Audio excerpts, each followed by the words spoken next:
Hello, everyone, and welcome to our webinar, Set Your Nonprofit Technology Transformation Up for Success.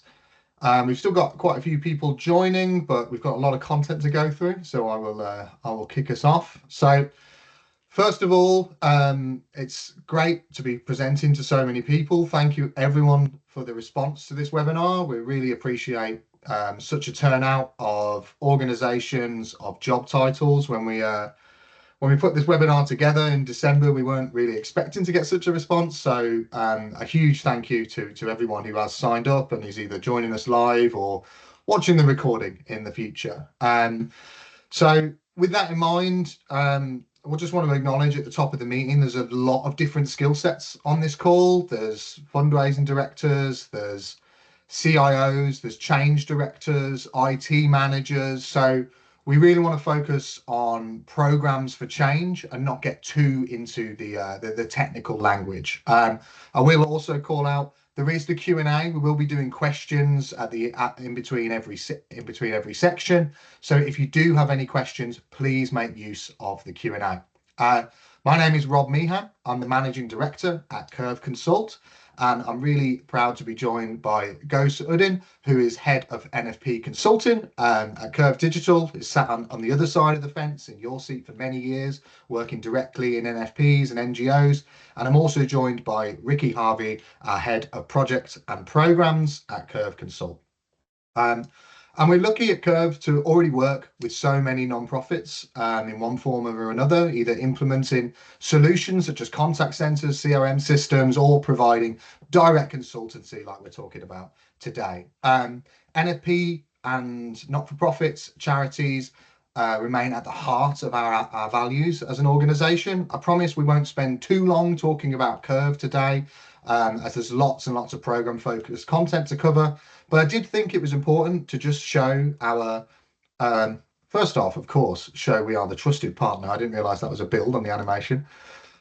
But if you look at our articles of association, I think it's really useful just to show that we are directed by our articles of association at Kerv to act in the best interests, yes, of the company, but also from shareholders to stakeholders, directors to interns. We are directed to act as Kerv employees to have a material positive impact on society, the environment, and the planet as a whole. And I think that's really, really important to recognize. And I think that is really true to our values here at Kerv. So moving on, just a bit of fun really to get a bit of engagement from you guys in the other end of the webinar, and just to test that the Q&A is working. I am a bit of a movie geek, so I wanted to get you thinking about programs and change and investment through the lens of movies. So first of all, what do all these movies have in common? I will pause for effect and see if we get anyone through the Q&A or in the chat. I have paused for effect long enough. The answer is that all of these movies were successful, but took at a minimum 5 years to get off the ground and into actual development, which shows that even when your entire organization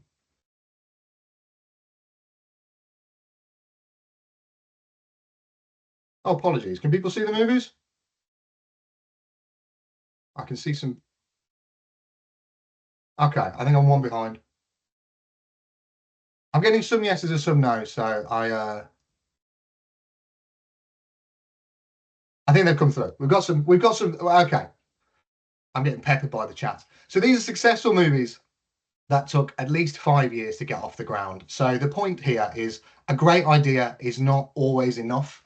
There may be individuals who can see the potential of doing something. There may be individuals. Okay, it looks like the slides aren't moving, so just bear with me for a second. I'm just going to go old school and present my desktop as opposed to presenting in the actual webinar.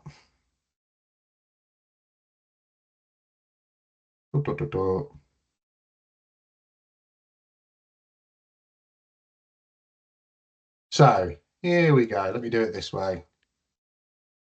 There we go. I might struggle a bit more with Q&A, but I think that should be better timing. So essentially, these movies took over 5 years to get off the ground. There may be people that believe in the idea, there may be people that believe in the potential, but the great idea is not enough. You have to build momentum, you have to get people bought in, and you have to convince people to your idea. And we have another set of movies here, which hopefully you may be able to guess the theme in this one. What do all these movies have in common?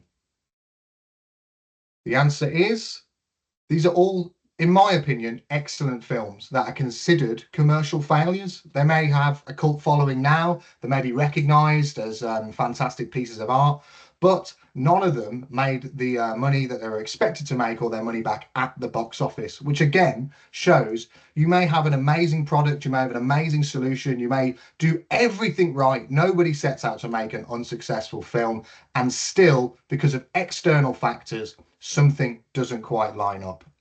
No CIO goes out to purchase or build a transformation and it not quite land with their users. No one produces a film and then it not land with the audiences. So just a bit of fun to consider about these programs. It happens in lots of industries where all the right pieces can be in place, but it just doesn't quite land for one reason or another, possibly down to planning, possibly down to marketing, etc. So in my view, there's a few reasons that a program can fail. Failure to prepare being the key one. It might be you haven't seen all the potential pitfalls. You may not have lined up the wider business buy-in. You may have naysayers. You may have underestimated the complexity, and you may be treating your suppliers as suppliers rather than partners. You need everyone bought into the mission for a program, everyone to understand how they are pushing things forward, and you have to control that with quality governance and have a consistent way of measuring progress and make sure everyone is moving in the same direction. And while you're doing that, maintaining that sight of why. Why are we doing this? Why are we moving forward? Why did we start this? The moral of the story is the mindset in your organization is much more important than the budget. I've seen large charities approach these big complex programs and really struggle, and I've seen small charities approach them and succeed. It comes down to togetherness, it comes down to having the right approach, and it comes down to being one united team with a shared mindset. And that's especially difficult in non-profits. There are some unique challenges that face non-profits, such as legacy systems. Charities are much more likely to stay with outdated platforms because they're bespoke, they work specifically for NFPs, and it can be really, really difficult to move away when you're used to working with pieces of software that have been in your organization for years, for a long time. That's sort of part of the furniture. And that can lead to really, really complex data across different silos, which means there are more divisions across the organization. Think fundraising data, volunteering data, service user data, all can end up split across multiple departments and not actually shared. And then you end up not seeing the wood for the trees. It can be really difficult in non-profits to balance the mission. Everybody wants to spend fundraise money, the charity, the NFP's money, on delivering the mission, not investing. And sometimes you have to take a step back and see if we spend this money on improving, we can deliver this mission more effectively. And of course, there is huge pressure to deliver the impact and be accountable. That money that's fundraised needs to be coded, go to specific places. So trying to find that budget and operate within really tight budgets is really, really difficult. And I do realize that every supplier to the NFP sector claims to have the silver bullet, the magic solution, and it can be really, really overwhelming for staff to go through that and try and sort the wheat from the chaff and really understand, well, if everyone's saying they do transformation, who's actually doing transformation? It can be really difficult to do. And building a program is about preparation. It's not about just reacting to things as they arrive. Trying to implement change isn't just about putting in new systems. It's about going on an emotional journey with your supporters, with your staff, and building resilience. It's not about avoiding challenges, but preparing for them and knowing what types of challenges will come. You can achieve that through early wins and momentum, breaking a program up into smaller deliverable chunks that help maintain energy and positivity, accepting that things will iterate, that things will change, requirements might adapt, and being ready for that in adaptive planning, and having frequent open communication so you can discuss these and make sure yourself, your organization, and your suppliers are all communicating and keep that shared mindset. As I say, I think some specific things in the NFP sector, it's really, really important not to over sweat assets or processes. I think there's such, it's charities are full of amazing individuals who are willing to go the extra mile. And that can sometimes bleed into systems, that can sometimes bleed into, well, we've always done it this way and it works. So let's just work harder. Let's just get more out of the people when you can get more out of the processes and systems. But equally, there is unique challenges in charities, and we had some questions in advance around this in terms of folks that might struggle with accessibility. There might be people that need to access systems offline. You need to find those edge cases that will be specific for your charity and your mission, and you need to bake them into the plan. That we have to be able to do. We have to still have some paper-based ways to engage with the charity. There will be some people that can't use an app. There will be some people that don't have an internet connection. You need to mark that down and tell your suppliers early and say, these are red lines and we have to build this into the transformation plan. And essentially, you have two levers that you can pull as an organization in terms of resources. You can pull either client side or supplier side. And I'm sure many of you on the call will know what that means, but an easy way to explain it is if you think of your organization as your house and a program as we want an extension, we want a new kitchen, we want a new bathroom, you will have multiple suppliers who will deliver that extension for you. You will have plumbers, decorators, builders, electricians, etc., who are all specialists. You can have multiple suppliers, but only one client. You've only got one house. So those that come in client side, think of them more of people who might be able to help you understand planning permission, help you understand how to manage all these different suppliers, help you draw up the plans, help you assess the different suppliers that give you quotes, knowing, what's a good electrician, what's a mediocre electrician.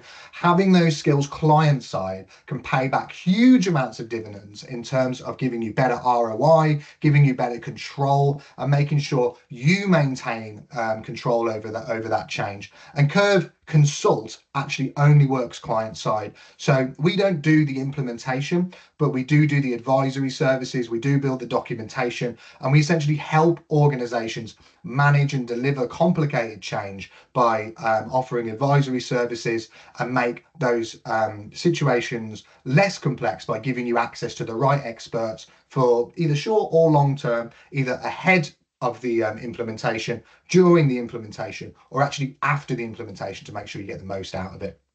So thinking in those three terms, I promise I won't go too deep into this, into about what Kerv do. I will move on to Gous and Ricky, who have the practical advice, but just think about where you are in your journey and why you're joining this call and some of the questions you may need to ask. Are you ahead of the implementation? Are you clear on the outcomes you want from this transformation program? Does everybody in your C-suite agree with those outcomes? Do you know or have an idea of which technology suppliers and processes are the people in your organization in terms of your actual staff, your supporters, your fundraisers? Are they bought into that change? Is that the outcome that they want as well? Do you have the roadmap and business case to make that happen? And are you confident that that strategy to deliver it aligns with what your trustees has set up that your organization's goals are? Are you along the curve? Is this already starting to happen? Are you here because you might think that, you started on the journey and maybe you've lost a little bit of the control, you feel a bit supplier led? Do you have a way to manage that? Do you have a way to assess where you are? Do you have a way to course correct? And if you have implemented change and you feel like you haven't got the most out of it, then how can you adjust that? How can you make the most of what you've already spent? How can you convince people to adopt the technology that you've input? Do you have change managers? Are people bought in to what has been implemented? Is the technology is wrong, or is it that the implementation and the change management approach hasn't quite hit the mark? So key thoughts for me before I hand over is start with that strategy and outcomes. Don't focus on the technology and the vendors up front. Take the technology away. Focus on the how and the why you're doing this. Remember, your culture is everything. You shouldn't sacrifice your culture just to deliver something. Remember why you started on this journey, and don't try and do everything at once. Break it down into a program with the right governance so you retain control, and absolutely take the quick wins and celebrate them. So with that, I'm going to hand over to Gous, who needs no introduction, but will introduce himself. He has been there and done that. He has been client side. If you Google his name, you'll hear stories of some of his successes while he's been in post. So it is my absolute pleasure to hand over to Gous to talk about his journey and how he ran this program. Thank you, Rob, and good morning to everyone who's tuned in today. Next slide, please, Rob. Before we begin, I'll do a quick intro, tell you a little bit about my background. So I'm head of consulting at Kerv Digital for the not-for-profit sector. Prior to that, I've had quite an extensive career in various organizations and sectors, but currently my role where I specialize is in providing strategic guidance and implementation advisory services to non-profits, like some of those within the audience, particularly where you're trying to navigate through transformational change powered by Microsoft Cloud technologies, and that includes things like business applications, so Microsoft Dynamics 365, Power Platform, data platforms, and AI more and more so. Prior to that, I was actually the former head of global CRM transformation at the international NGO WaterAid, and was also serving as program director at a legal governing body and membership. My career in IT spans just over 18 years. I've held a variety of roles in project, program, and portfolio leadership positions, and the past 8 years or so, or just under, has been spent working in the NFP sector. So I've got a good grasp of some of the unique challenges. And lastly, I prior to this world of NFP, I have quite an extensive track record and background in various other types of organizations. So I have worked in the corporate sector, I have worked in financial services, and it's sometimes nice to be able to contrast. And although there are some differences, there are also similarities as well. So hopefully that kind of adds to my CV. Next slide, please, Rob. So the journey I'm about to describe to you will certainly sound familiar to quite a few of you. It's actually quite a common scenario within non-profits. So hopefully you're able to take a few takeaways. I wouldn't worry so much about the fact that I'm focusing on a CRM project specifically. That's just a case study. A lot of these principles and thought processes should be applicable to other types of systems as well. So I appreciate we have a diverse audience, and we probably won't cover all of it in the time we have, but anything that you're able to take away, any useful insights, will hopefully be a positive thing and give you food for thought. So the organization I was working with, a charity, is actually an international development organization. As soon as I joined them, there was a little bit of background. So there were some early assumptions that were made around a key system. So they were using a CRM for fundraising, and everybody knew that it was end of life. None of this was really substantiated, or nobody really looked into it, but there were a bunch of assumptions really. And also there were some concerns with the partner that was being used at the time due to them coming across like they're disengaged and a bit volatile as well, that they had a few challenges as a business, and that was causing worry. So what did we do? We decided to validate those assumptions, and we did three things. First of all, conducted an audit on the system and just the general perception that was being spread across the company. We spoke to a few independent consultants. They ended up bringing one on board to give us some independence. We also conduct a strategic review on the organization just to understand where it goes and where all of these issues fit within the wider context. And we did a risk assessment on the existing supplier at the time, just to check whether some of these assumptions were right or not. And the outcome was that they were positioning away from the NFP sector and moving into other sectors, which was good to prove, actually. Next slide, please, Rob. So there are a few bits that came out of that audit that you'll find quite interesting. And really, I suppose what I'm trying to build here is what the case for change was and what the key drivers were. And Of course, it'll be different for different organizations, but there are a couple of things really. So there were a list of risks and threats that were identified if we were to do nothing, if we just to leave the system as is. And the key ones were really, and some of these are interrelated. So it was failure of the existing fundraising CRM. The mainstream support from the vendor was about to expire, and it was an on-premises solution. Some of the critical code that the partner we were using had built was not being kept up to date from that on-premises version. So they had a newer cloud version, but they didn't actually invest in updating that IP. Some of the critical components were due to fail because some of the underlying technology was due to be deprecated.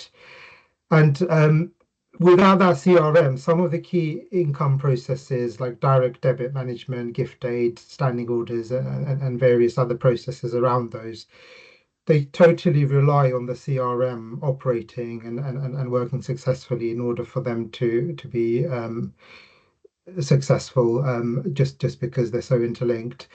There are a few other obvious ones as well, but like security and vulnerability was a risk because the vendor was no longer upgrading or providing service packs for the version we were on. And then this is something that quite a lot of charities face. A lot of the data coming into this organization I was working with was coming in through a data ingestion process. And if you could imagine, if you do like a 10K run, for example, you might use an online platform. That data was coming in, and without the CRM being up to date and working, that process would fail. And similarly, there was a data warehouse which totally relied on the CRM as a source of supporter data. There would be a regular snapshot taken. That data would be used for selections as well as various other types of analytics and propensity models. And that data warehouse was at risk as well of falling behind. Next slide, please, Rob. So as well as the negative, there were some positives. So if we were to go ahead with recommendations of the audit and upgrade, we'd be on a fully supported and secure version of CRM built on modern cloud technology. We'd have access to advanced next generation technology.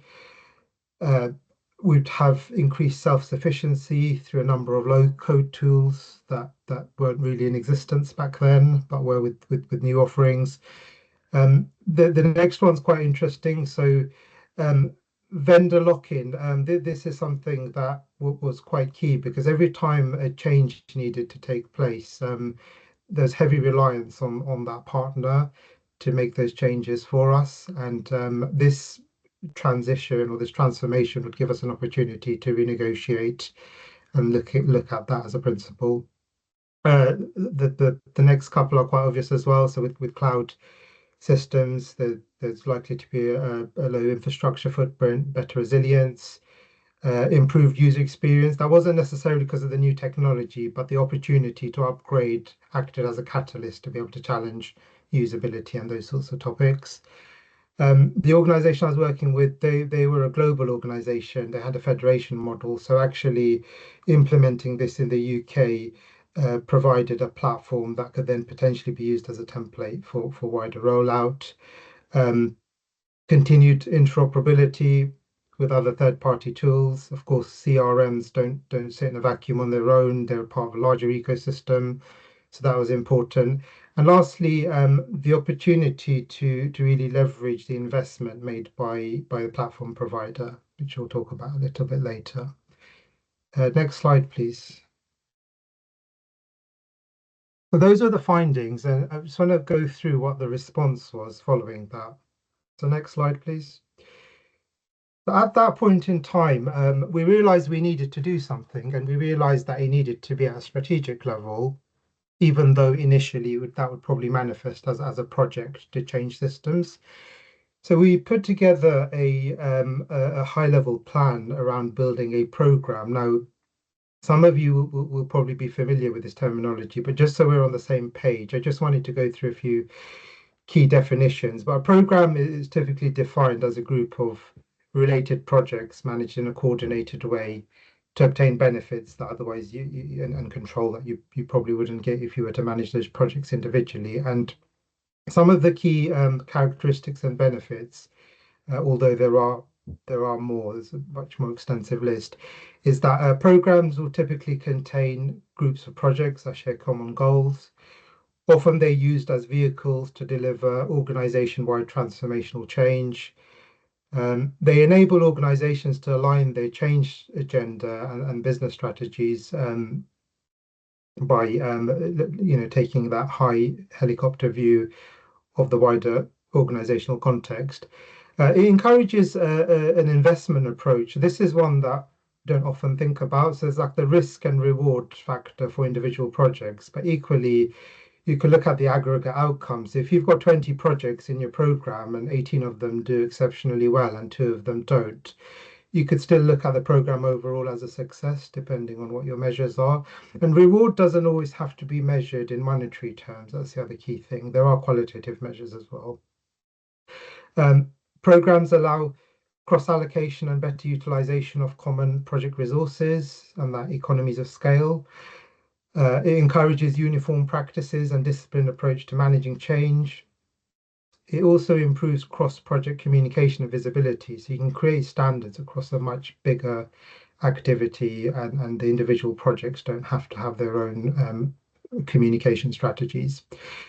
For many organizations, particularly those that are smaller, like some of the charities out there, you probably run one transformation program at any given time. They could be so large and resource intensive and just very disruptive due to the amount of effort that's required. You probably wouldn't want too much more going on. And then lastly, this is an interesting one as well. There are a couple of different definitions, and some organizations, depending on the culture, will call something I would describe as an umbrella project with multiple work streams and phases as a program. There's no real right or wrong answer. I guess the main message here is to apply the correct governance and ensure that you know within your organization what it is you're trying to do and the structure you're using rather than what it's called. Next slide, please. Yep, that's the one. So this is just a very, very basic visual view of a program. So, you've got that umbrella level, and then you've got the constituent parts within it. Strictly speaking, they don't all need to be projects. You can have other activities as well, as long as it contributes to that program. And crucially, programs focus mainly on outcomes, whereas projects will focus on outputs, and the collective of all of those outputs or a subset of them should drive and contribute towards those benefits and outcomes, which are usually longer term. Next slide, please, Rob. So from here on, I'm going to focus on the first project within that program, because as you can imagine, it's a big undertaking with lots going on, but we wouldn't do it any justice by trying to describe all of the projects. But the first one was very much about replacing that CRM system. So it was a system implementation project. We decided that we needed to find a suitable CRM implementation partner, having considered the likely effort and investment required for an upgrade of this type. So we were going to move from on-premises to cloud. We also agreed a set of guiding principles for the project, underpinned by 2 key drivers based on that audit report. So the first was to mitigate risks and threats, and the second was where we can to maximize the benefits and opportunities that were identified. And the guiding principles really were intended to get the not-for-profit out of the danger zone and future ready, rather than trying to do everything at once. So a couple of the guiding principles, there were a few more, but these were the main ones. It was to try and take a lift and shift approach. Of course, there is challenges around that when you're trying to lift and shift intellectual property that's owned by one partner and move it to another. That you can't really do that. So the lift and shift was more of a principle, a concept, rather than you're actually going to take a system over. We wanted to retain the existing functionality as like the utmost important priority, and really, where required, to create equivalence, but not try and do too much new. We wanted to prioritize the risk mitigating work over non-critical nice-to-haves to get us out of that danger zone. Prioritize native out-of-the-box CRM functionality. This is sometimes difficult to do with really complex processes. But the idea was let's try as much as we can as a principle and then only build bespoke where it's needed. And then lastly, this was a really important one, create that or increase that organizational independence from partner-owned IP. So we weren't against partner-owned IP, but what we wanted was some level of control so that we can self-serve. Next slide, please. So remaining on that first project, here's a graphic of the framework we followed. Depending on the organization, you're going to call these stages different things. There's different methodologies. Again, no right or wrong answers, but typically if you compare all the various methods that are out there, these are probably, loosely speaking, the building blocks of the processes and phases that you'll go through.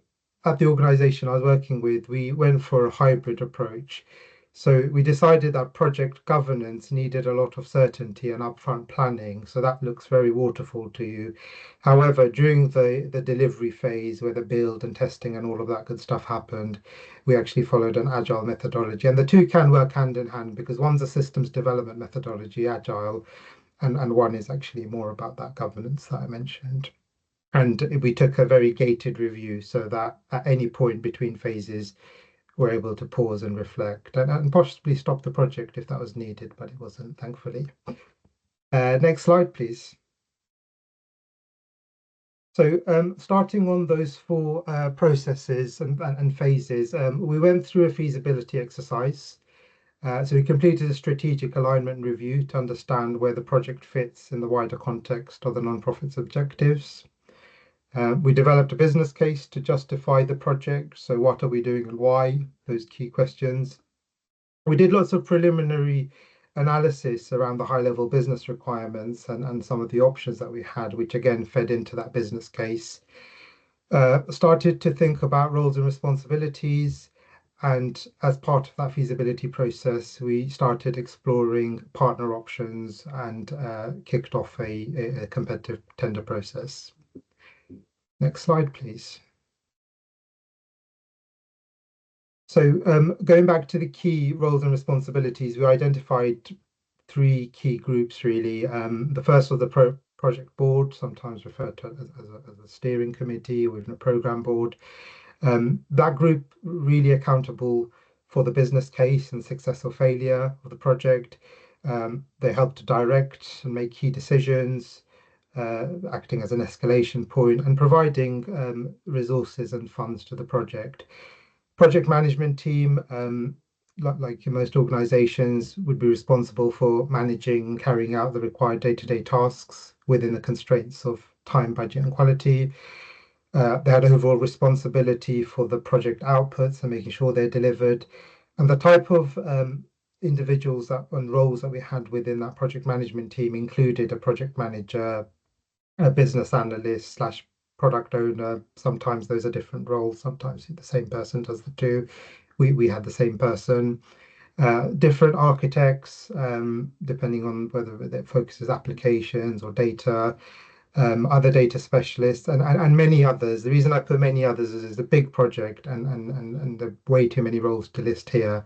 But it was, it was important that we identified those roles correctly for the success of the project.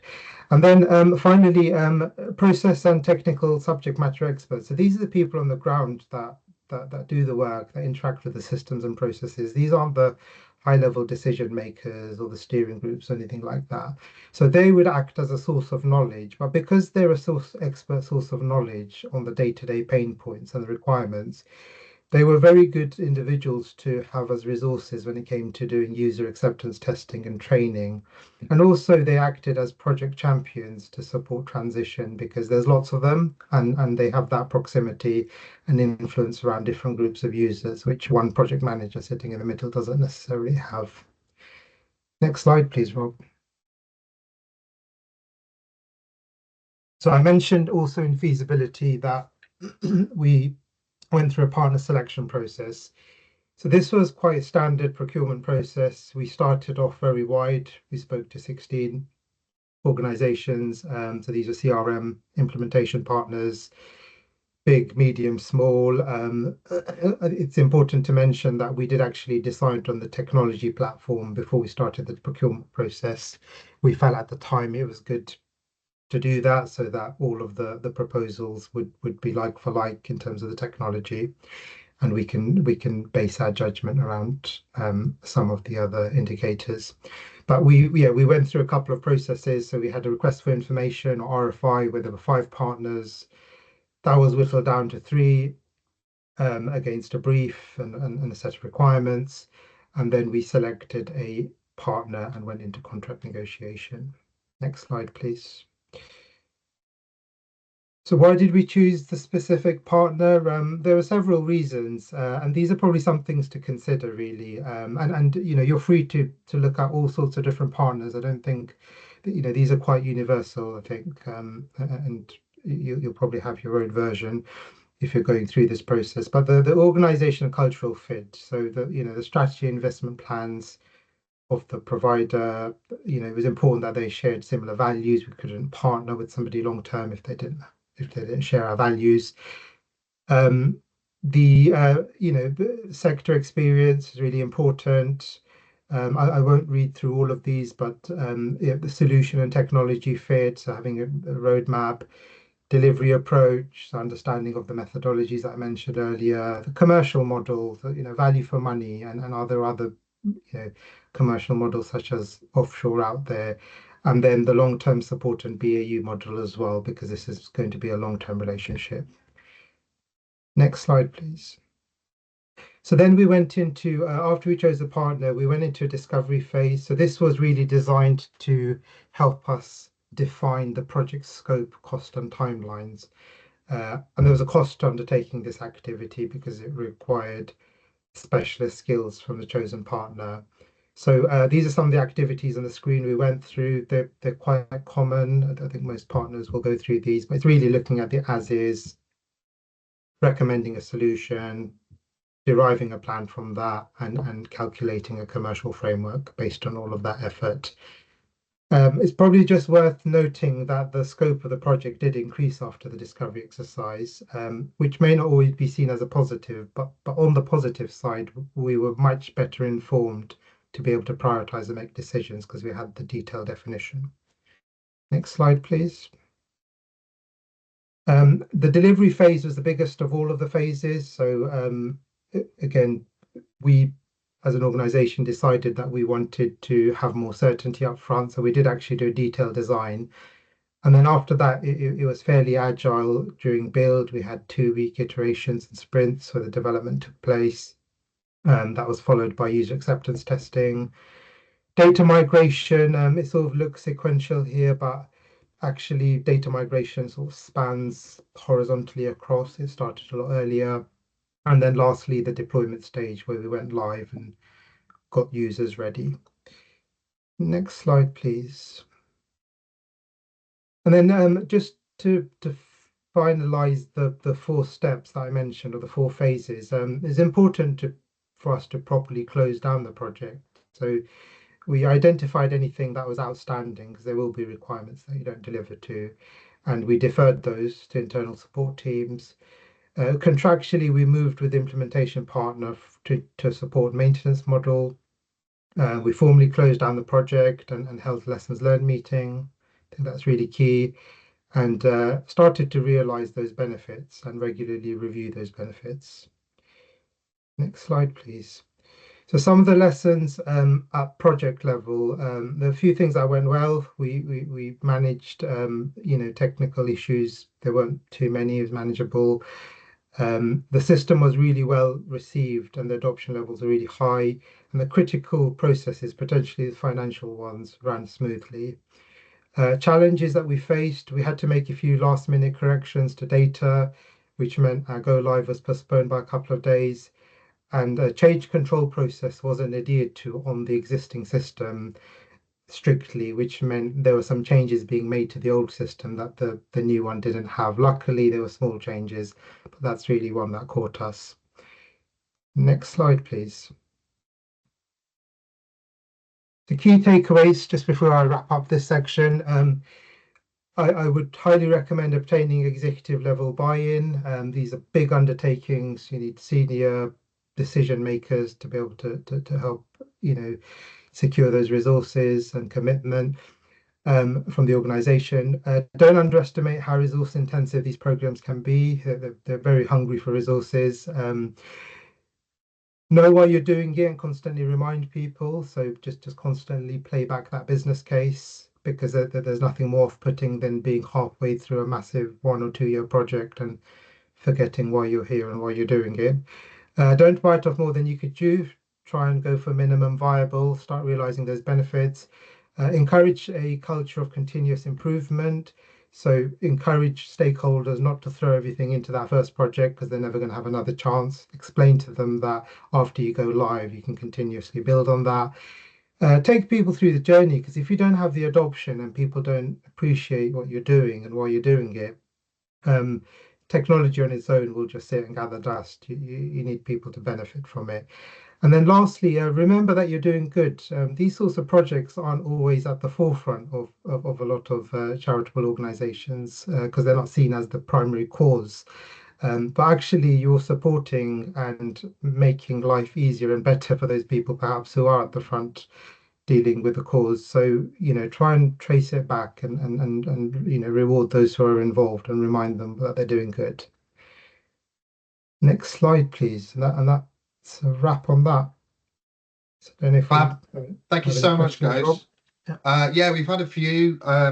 Seems to be a couple of issues with Teams webinars, so apologies to folks. Some are in the chat, some are in the Q&A, so I'm going to pick a couple, just conscious of time as well, as I was, took a bit longer on my movie quiz as I intended. So the first one is, are there any grants for hardware, technical support and training to better streamline our systems? Sure. I think the general principle or recommendation I would provide is if you don't ask, you don't get. So if you are working with existing providers of software licensing or hardware, a lot of particularly the larger ones, I won't name any on this call, that they do have favorable terms for charities and educational organizations as well. On the professional services front, so you have organizations like Kerv Consult, which Ricky's going to talk about in a second. Sometimes there is pro bono work available. Just try to engage and have those conversations, and you'll be surprised what you're able to get at either a discount or free of charge. Thank you, Gous. I will do one question out the chat as well, if that's okay, and then we'll probably have to move on. But Ricky has been answering some questions in the chat, so Gous, if you can, do jump in. Thank you, everyone, for engaging. This is from Tree. What can we do as clients to maximize the benefits of the relationship with our suppliers? We talk a lot about how to get the best from suppliers, but we also need to think about how to be better clients. What are the most frustrating things clients do that you wish we would stop doing? A slightly loaded question, I guess. Your experience on both sides of the fence might be useful here, Gous. Yeah. I think identified that there is a difference. Going back to that slide you presented, Rob, about client side and supplier side. So, for example, a lot of clients will say that the partner or the supplier will provide a project manager, so we don't need one. You've got to remember that there's different perspectives, and one is designed to serve internal purposes and internal perspectives. Yeah, the supplier is there or the partner is there to really supplement that. So being as prepared as you can, making sure that you fully understood your requirements and the benefits that those require and the value that they add, and just really as much clear definition as possible. Because the thing that causes the biggest project issue and project failure is probably lack of definition. This is why projects overrun. The scope isn't always clear, and they become costly, right? Because time is money. So those would be my key bits of advice to Tree. But yeah, there's lots more. I'm happy to have a separate conversation.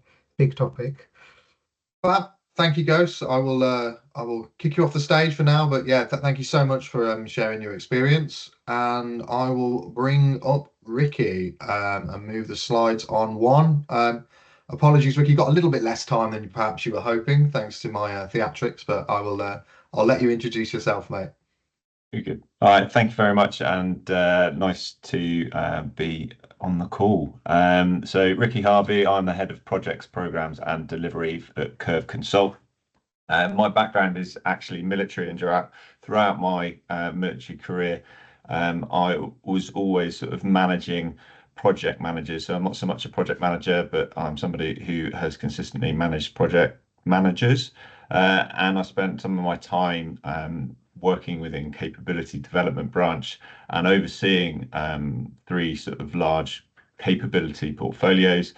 And during that time, the height of Afghanistan, was also managing urgent operational requirements coming from theatre that required us to put things into the hands of people relatively quickly in order that we can help save their lives predominantly. So this really helped me understand how to get things delivered and how to get them through the organisation, understand building that business case and setting up projects and programs for success. Since leaving the military, I've spent most of my time in portfolio management, from managing or overseeing multi-billion pound portfolios within the government sector, but also organisations that have a large number of smaller projects. So again, from being able to see that scale from what it's like to get things through that are significant and things that are, albeit still very important, but a lot smaller, and how you manage those. So I've spent a lot of time defining approaches, putting in place and overseeing governance and assurance, and also building capability within organisations. So move forward, please, Rob. So I'm going to talk about methodologies and why you should have them, touch on our methodology and approach slightly. But the main reason why you need a methodology is really projects and programs are risky. They cost a significant amount of money. Most organisations, particularly in the not-for-profit sector, have limited resources. And obviously, you're wanting to put that money to where the most amount of good can be done. So when you are investing in your systems, your processes, your people, you want to be able to make sure that you're getting a return on that investment and getting a benefit from it. So I've put there confidence, what you're after. You want to be able to get confidence that what you're doing is the right thing to do, that you can actually successfully deliver it, and that it will ultimately help you as an organization to achieve your aims. The next point there is that your staff, they're already very busy, and you want to be able to minimize the impact on your staff as you're going through and delivering these programs. Your staff will need to be involved, so many of them will provide input into the program, but everybody on a large transformation program is going to be impacted and will have to spend time in order to be able to adopt the change. So having an approach which allows you to balance your sort of roadmap to make sure that you've got the right resources available at the right time, and also to minimize the impact on the people within the organization. And then finally there around capability,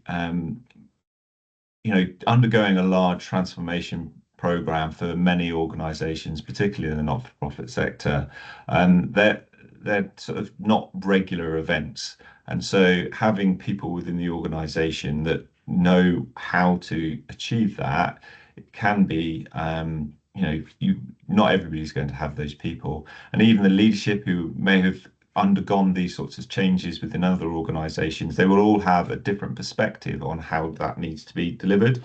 And so by having a methodology that can sort of set expectations of what is needed is really important. A lot of programs will actually incur delay through governance, because it's relatively easy to produce stuff. Actually getting things approved is actually much more difficult. And the programs need to account for this approval time, and it needs to be scheduled. I mean, when boards only sit on a monthly basis, failing to approve something at a particular board can be quite a significant impact on schedule. So making sure that everybody understands what the requirement is and setting those expectations actually means that you can plan for that and make sure it can be delivered in a more timely manner. So a methodology expedites delivery, and it often means going slow at first in order to be able to go faster later. Next slide, please. So I've encountered a lot of different approaches in a number of different organizations. And I'd say that not all approaches are created equal. So many that I've encountered can be overly prescriptive. So I've been in organizations where they're essentially trying to process map projects and programs. So we're going to start at step A, we're going to do B, C, all the way through to Z. And by following those steps, we are going to achieve and complete our project. Personally, I don't think it's possible to process map a project. It's too complex. They're made complex firstly by people. People add complexity into things. That means that you're not going to be able to go through some basic steps, but also the environment. There's far too many unknowns. And by definition, projects and programs are unique. So it's better to work with guiding principles rather than specific transactional steps. But it does mean that you do need experienced people. But by having experienced people as well, if you've got a process map that constrains them, then actually it impacts their ability to actually be innovative, do things in a different way, and work within the way that suits them and the team as well. So it can constrain innovation. A lot of life cycles end up being quite product focused, and they sort of to some degree confuse product development life cycle with a business development life cycle. So the main point of the methodology is to move the program through the business. And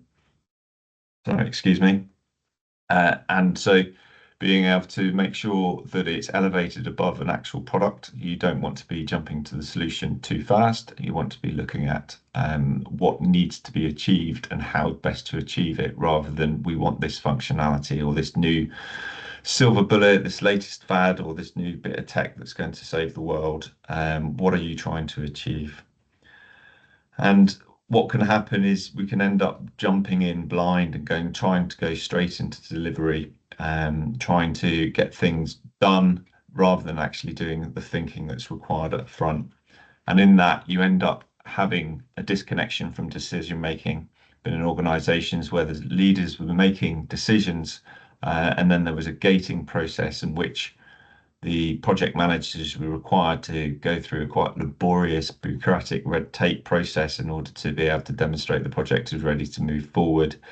And actually, the whole point of a life cycle is that the decisions are made and the stages are there to inform those decisions.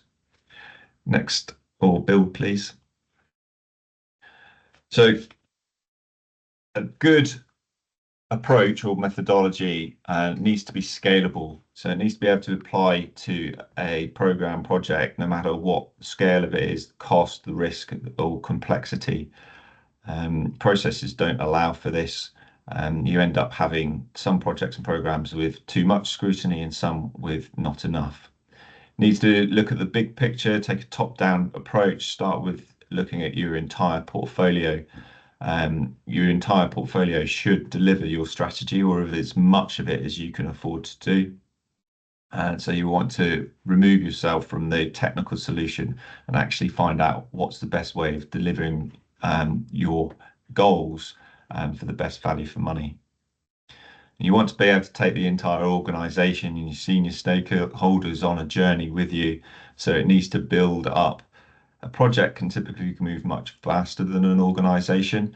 So you want to be able to control that through your methodology in order that the project is actually focused on supporting the decision making and taking that people on that journey. And as I've got there, it needs to be decision oriented. Ultimately, you do that by controlling the funding.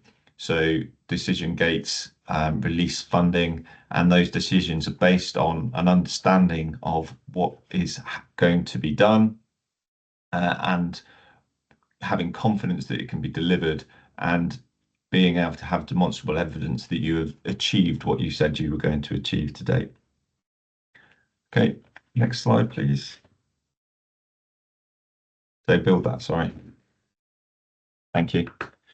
So with the top-down approach, need to be aligned to your strategy. The way we look at it is that there are three main drivers for delivering any change within an organization.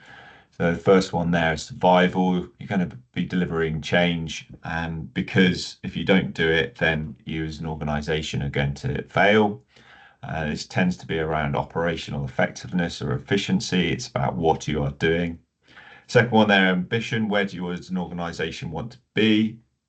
Do you want to be providing better services, reaching more people, and sort of more externally focused? And that's really sort of why you're existing as an organization in the first place. And then the values based is about how you want to be perceived. Do you want to be more sustainable? You want to be more diverse, equality, and those types of things. So that's the basis from which any transformation is really going to come from, rather than starting with the technology. Okay, next slide, please. So in my mind, it all starts with the portfolio. I've been in organizations where there's a perception that portfolio management is an unnecessary overhead, but I would suggest that every organization has a portfolio, because a portfolio is the totality of all your investments that you are making across the organization. And actually, by doing some simple things that help you manage it more effectively, a portfolio is there purely to support decision making at the top of the organization, to make sure that these investments are going to the right place.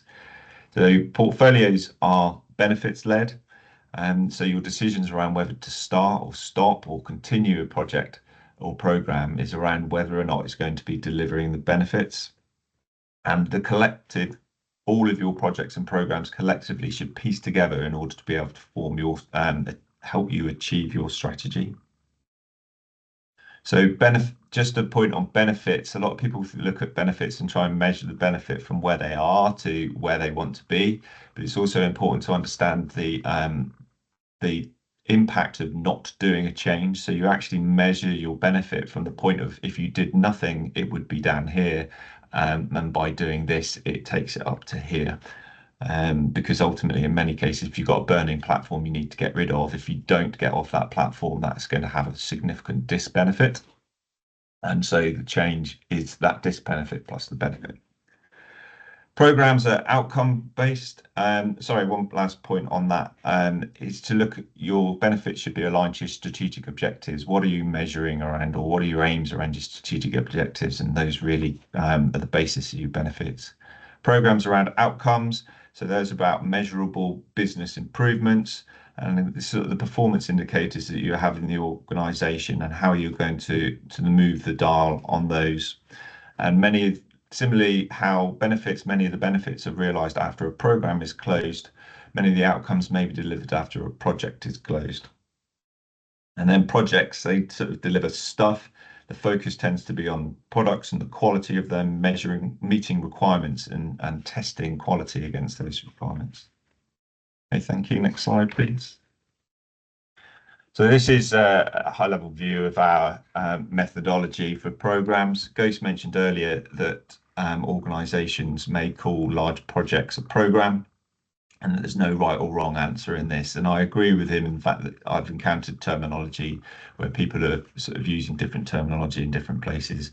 I would have a say that you want to treat things appropriately. So if you've got a program, if you're applying project governance to that, that is a challenge. And if you've got a project and you're applying program governance to it, that is also a challenge. So the key feature here with programs is there's a lot of uncertainty and might be undeterminate cost and length time, and a business might review the suitability of that program ongoing on an annual basis or a defined period of time. If you build it, please. And basically your projects are going to fit in within there, and you're going to do more detailed planning within your projects, and they're going to go through their own planning life cycle, their own approval cycle, and that might sort of be brought together in order to align with the program business case approvals. And another build, please. And you see that, as you build the program over time, you develop the detail in the projects over time, and it adds to your sort of certainty as you go forward. Okay, thank you. Next slide, please. So just to give an indication of our methodology here, the real true value from a methodology is in those pre-delivery stages. And they're the ones that are going to give you the confidence that you can successfully deliver the right projects with the right people in the right way. And we call this sort of getting ahead of the curve, and it's going slow in order to go fast. Some of the key differentiators on our methodologies, it's based on the government's Green Book. Many of you will probably have been exposed to that, and there can be some sort of concern around that. But actually, once you understand the Green Book, it's quite detailed. Once you understand it, actually, it's quite simple. And so we've distilled that information into quite straightforward, digestible format. But also it is very much scalable. So if you're running a multi-billion-pound program, there's a lot more detail that you need to go into than if you're running a few £1,000,000 or even a few £100,000. And so it is scalable. And I talk about appropriate and proportionate. Might be that if you're doing projects, millions of pounds, you might do 3 business cases as you go through the life cycle. If it's a few £100,000, then you may only do 1 business case. But most importantly, and I touched on this on one of the questions, it's outcome based. So there's an understanding of what the stage is there for. Our stages are made up of a number of different activities, and both the stages and the activities have a series of outcomes that are needed to be achieved. So it can work with any methodology, any approach, whether it's agile, whether it's waterfall or a hybrid, whether you're adopting an organization's sort of documentations or processes, or a different project manager doing things in a different way. It can work within that, because actually it's about making sure you've achieved those outcomes. Next slide, please. So what the approach offers, so it's a comprehensive framework. So through the business case approach, we look at different cases. So you've got the strategic cases, so making sure it's the right fit for the organization. An economic case, which is about getting your return on your investment. What benefits are you realizing?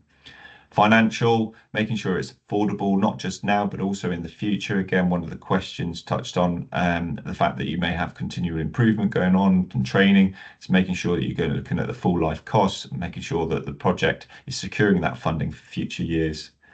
A commercial case, can we source what we need to in order to deliver this? And then, of course, a delivery case to make sure it can be successfully delivered. So focus on value for money, making sure you're delivering the right thing for the organization. So is there a way that we can get 80% of the benefits for 20% of the cost? Transparency and accountability, it's all about empowerment, making sure that people who are accountable are actually held accountable, and that they can make the decisions, but then they're also accountable for those decisions. The holistic decision making is about making sure it builds into that overall portfolio, that we're looking at achieving our long-term and sustainable gains. And independence, you're looking at all those options, not just technology. Next slide, please. So the key takeaways for me are start with your portfolio, make sure it's portfolio led. What are the benefits of the organization? What is all the different components of the programs, projects that together build a roadmap that we can actually deliver our strategy, making sure it's appropriate governance. So not too much, not too little, about getting it just right. And then that goes slow to go fast. The work that's done ahead of the curve will allow you to be able to perform much more quickly during delivery and make sure that project programs are successful. Thank you. Fab. Thank you so much, Ricky. We've got a couple of questions. Again, I think some folks can access the Q&A and some can't, so please do use the chat if needs be. The first one is, we have a busy schedule of change planned in the coming financial year. I would like to learn how best to measure success of the change outside of metrics and data, so that it can be used as a testimonial to the charity that change is productive and not to be feared. Yeah. Okay. Well, I mean, obviously, if you're trying to measure success, we need to try and get some form of measurement in there, some sort of metric or data. But I understand that it can be quite difficult for organizations to actually be able to measure things. And if you're not currently measuring things, being able to actually demonstrate something against that. So it's really important to understand and define what your benefits are from an organizational perspective. As I said earlier, if you start with what your organizational objectives are, let's try and think of something from a not-for-profit sector that you're currently able to support 300,000 users or customers, and you want to move up to 500,000. So that is something that you, as an organization, you might sort of say is a benefit, but you might also sort of say, well, we currently can't measure how many people we're supporting. So there is value in being able to measure that.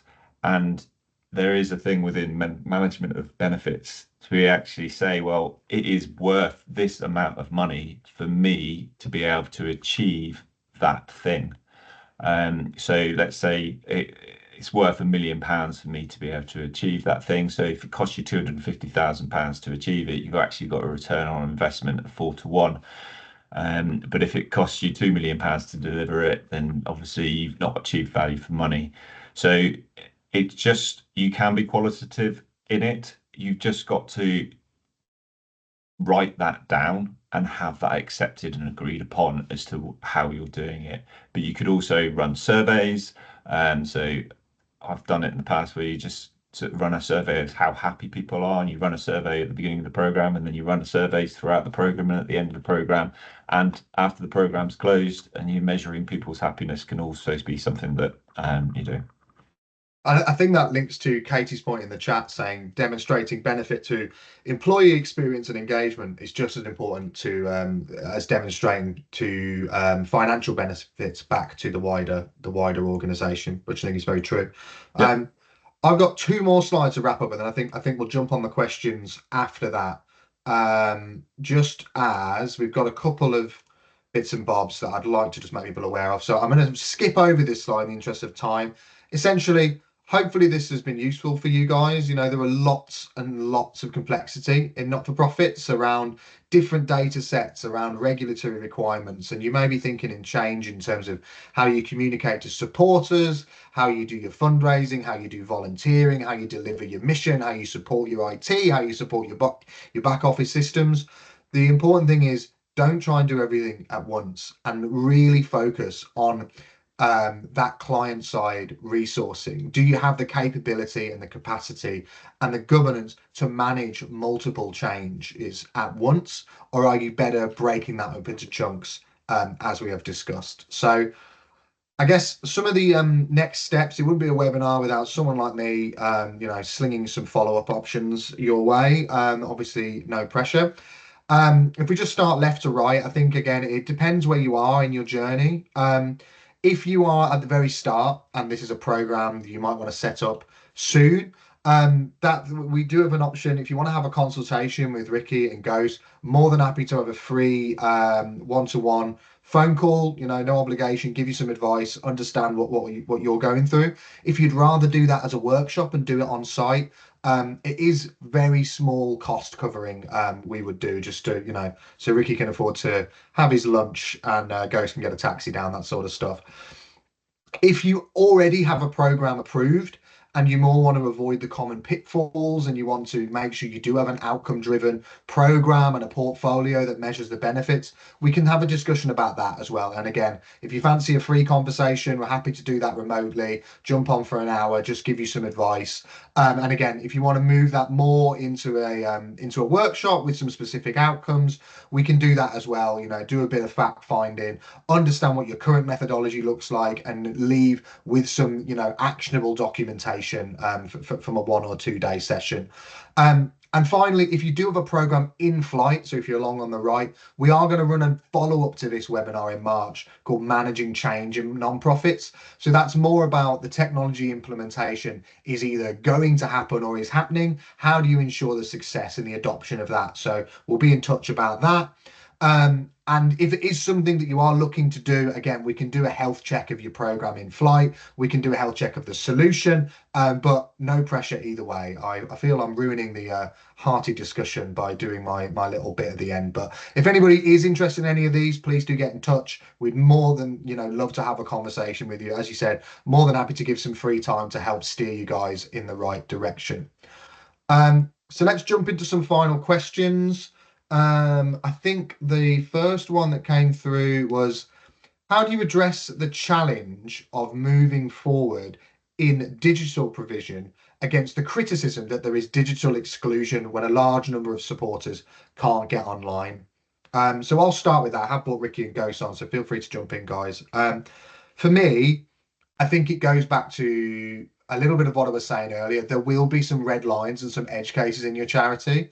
And getting the right user research, understanding how stuff is done today and why it's done that way is really, really important. There will always be people who cannot come through the main front door of your NFP.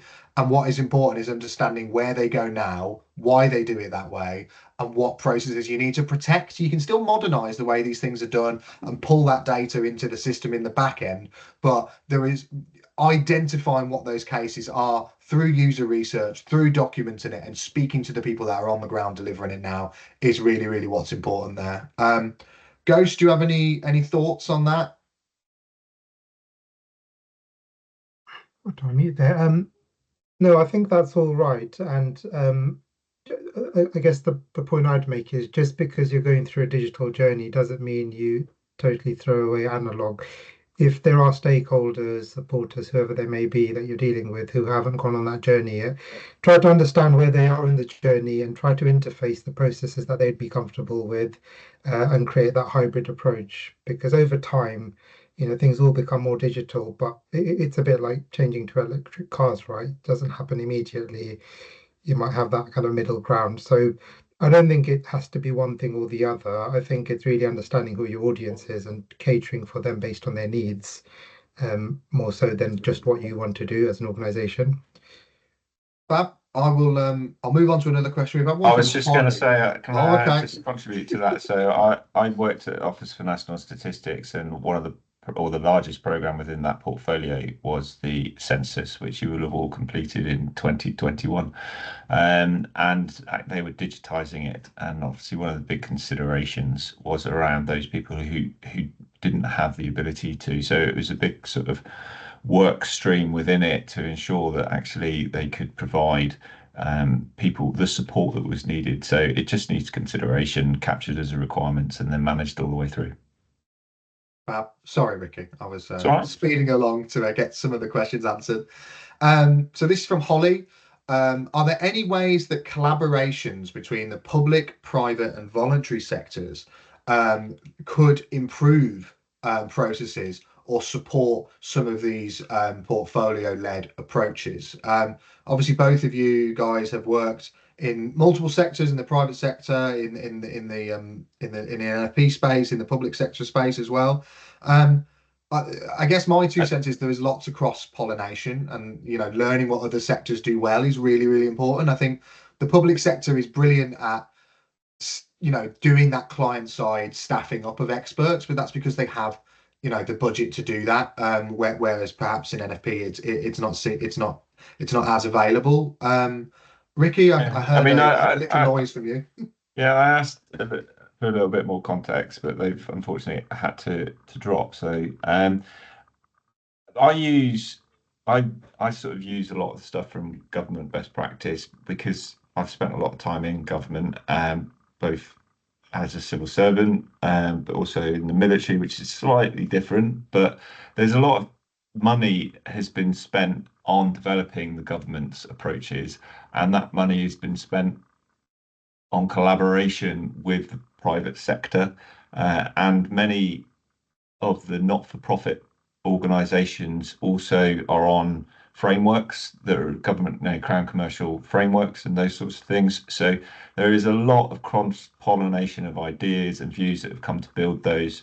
There's an awful lot of organisations like PMI, APM that also have people working across all those sectors developing those things. So the APM has got a really good resources available. If you're not a corporate member of APM, I would advise people looking into it. A wealth of knowledge there, and it's people that are working together to try and advise on how best to deliver things. I'm going to rattle through a few more questions. So someone very handily asked, do you have any dedicated change management? Also, which part of the change process do you find most difficult? So I can easily answer the first bit of the question. Yes, we do have change managers, and yeah, we place them client side very regularly. I think Do you in want me to my take the bit about difficult? go on then, Ricky. Go on. The most difficult thing is actually getting stakeholders to realize the value of the change management and actually continuing with it. I mean, we've had a private sector client recently who's just cut our change manager from the program because they didn't agree with us on how much effort was required in order to transition the organization across. So that's the thing, is getting the commitment to it, because it's not something that will be producing something at the time. It's about realizing change and outcomes and benefits down the line. And sometimes that can be hidden to the people at the top when they're just looking at numbers. Fab. I have one more, probably got time for one more. We are technically over, but Gous, I think this is a good question for you. From Katie, how do Kerv balance waterfall transformation planning at portfolio level with agile delivery at project/program level? Can sometimes it be hard to manage senior stakeholder and trustee expectations about what will be delivered through projects with high tech change dependencies? That's a big question to ask. I'll answer off the It cuff, is, but yeah, yeah. and happy to also take that offline later if some expansion is required. But I don't believe that the two conflict, agile and waterfall. If you separate project governance, the process of managing a project, from what I would describe as the systems development life cycle, which agile is actually designed to cater for, you can actually put one inside the other. So the example that I gave during my slot was that the organization wanted certainty. They wanted a business case up front. They wanted to know what the planned costs were going to be, the timelines, the resource profile. So you can do all of that. But when it comes to actually building the solution, the kind of nimbleness of agile and the ability to sort of iteratively go through 2 weekly cycles and produce a subset of whatever the output is, that's perfectly compatible. You just need to put one inside the other, and often there isn't a clear understanding on what the difference is between project management and systems development. They're actually two things that are woven together. Yeah, I sort of talk about project management and delivery management, and agile works very much into that delivery management space. But yeah, 100% agree with you guys. Okay, we've had some lovely comments in the chat of folks that need to leave because we ran over a little bit. So I guess nothing else to do but just say thank you all so much for your support. We will let you know about the change webinar in March. Really appreciate all the engagement. Apologies for the troubles with PowerPoint at the beginning. I'm glad we got that sorted. And thanks so much again. And I look forward to seeing you all again soon. Thanks for attending. All the best. Super. Thanks, Rob.